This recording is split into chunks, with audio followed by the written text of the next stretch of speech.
Hello, so I'm just at college. I'm going to try and be quiet because I don't want to be heard talking to my phone in a classroom from the corridor because that might be a little bit awkward. Yeah, I'm just sat trying to do work, but it's not going very well.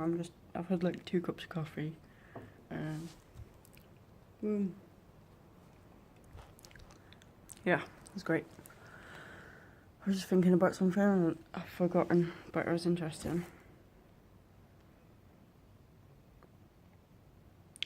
Something about responsibility. I can't remember what.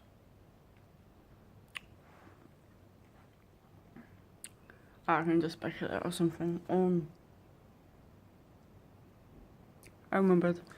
So maybe it's not so much about what is happening, but it's about how you perceive it, and I guess your belief systems and the way that you're looking at the world. Because, well, I'm really into this idea at the minute that reality isn't necessarily objectively true. It's not necessarily the way that we see the world isn't necessarily how it is. So if that's the case, then what defines our experience of the world? It must be ourselves, right?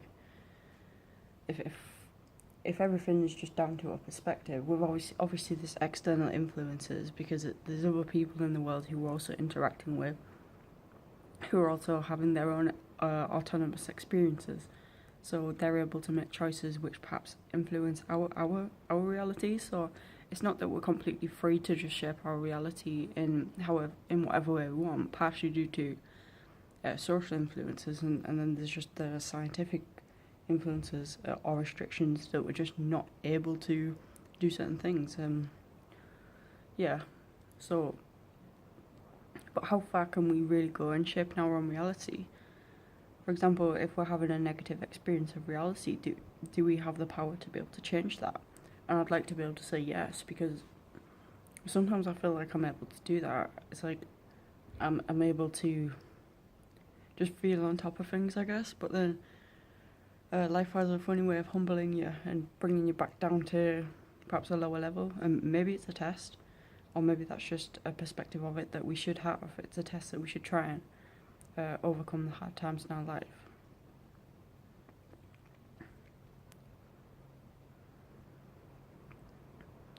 Because if it is down to perspective, then that could answer a lot of my questions that I've been having recently about maybe the meaning of life, and is there any objective truth? Is there any objective meaning? Well, if the answer is no, it's just your perspective, then we do have the power to alter that, and we have the power to alter the way that we're looking at the things that happen to us and the things that happen in the world. And that will probably change our experience. If I know it will change our experience, because perspective is such a big part of experience. It's like it's a bit cliche, but it's like is your glass half full or half empty? And maybe sometimes it's okay to be a little bit pessimistic about life. It's because it might be the reality of it, but I guess pessimism is looking at things from a negative perspective almost. But perhaps if the world really is negative, then it's okay to be pessimistic about it, just for the sake of truth and the sake of honesty. But it's also good to not let that pessimism sort of bring you down, so you get stuck in maybe a nihilistic outlook where, well, I guess nihilism is just something I tend to associate with negativity, but it doesn't necessarily mean that if you're a nihilistic person, you're going to have like a depressive life, because that's not the case. Nihilism is like the rejection of values or intrinsic values and beliefs, like religion, for example, because religion is based on the idea that there is intrinsic values which have been placed in the world by God, or placed in ourselves by God. But nihilists sort of like, yeah, there's our experience, and then there's just the world. It's just there. It's all. The only thing that really gives it meaning is ourselves. There's no intrinsic meaning there. But yeah, and I sort of believe that, but it's like, is there intrinsic meaning in the world? We don't know that. But if there was intrinsic meaning in the world, that would mean that something had to put it there.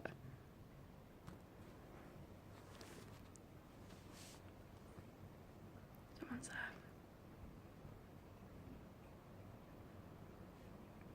Yeah, so that would, I guess, infer God, almost, or infer the existence of a God. And that's something I'm not so sure actually does exist, but then again, it depends how you define existence, doesn't it?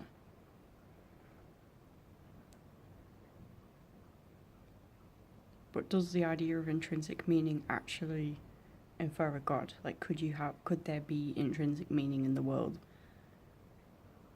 I don't think there could, because like what I've just been saying about perspective, it's like if it's all from your perspective, then you give things meaning.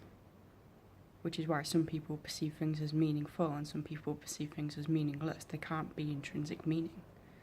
If meaning is just a human construct, if we took all people out of the world, would there be meaning? Would that meaning still exist, or is it just something we apply to the world? But how do you define meaning? Do animals have meaning? Maybe their meaning is different to our meaning because they have a different reality. So meaning for an animal might be completely different because it needs to suit or fit with their model of reality. That's assuming that they have a model of reality, which I'm assuming they do, but I'm not necessarily sure that they're 100% conscious of it. Like, they wouldn't, I'm not quite sure that they're self-aware. Like, they probably know that they're them, but they wouldn't necessarily be able to think, this is me. But then again, language in that sense, saying this is me and recognising that I, as a individual entity, distinct from other entities, is like, that's also a human construct because it's language, and language is created by us in an attempt to define the world.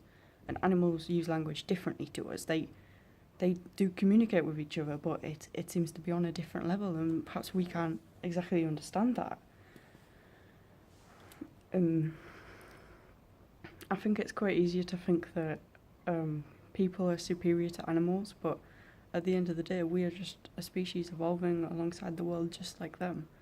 And just because we perhaps wear clothes and built buildings like this, where we and institutions where we get educated and get a job, it's like it's not much different. It's just like almost a fabricated version of what's going on in nature.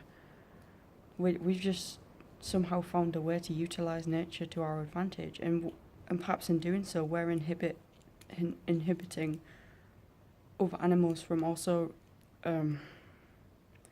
evolving in a similar way, or maybe not a similar way, but perhaps a more advanced way, which would allow them to also be able to do the same things.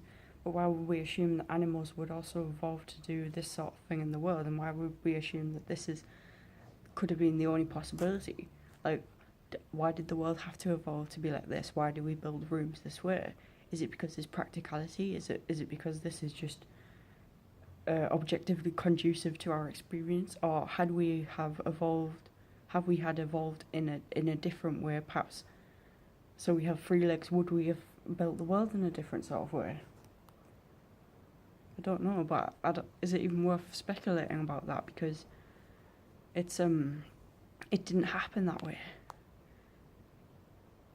It's not necessarily going to get us any further into our understanding of this reality and what we need to do here. But then again, it could help us understand, because it's just an interesting question to ask.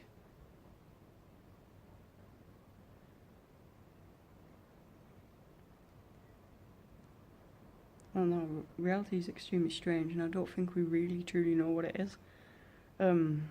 But like I've said before, it's like, can we know what reality is objectively, or do we have to just look at all the different aspects of reality and figure them out, and then we build the bigger picture from there? And perhaps there is no bigger picture. The bigger picture is just everything. The bigger picture is just a collection of all the smaller microcosmic pictures that we've built. Yeah.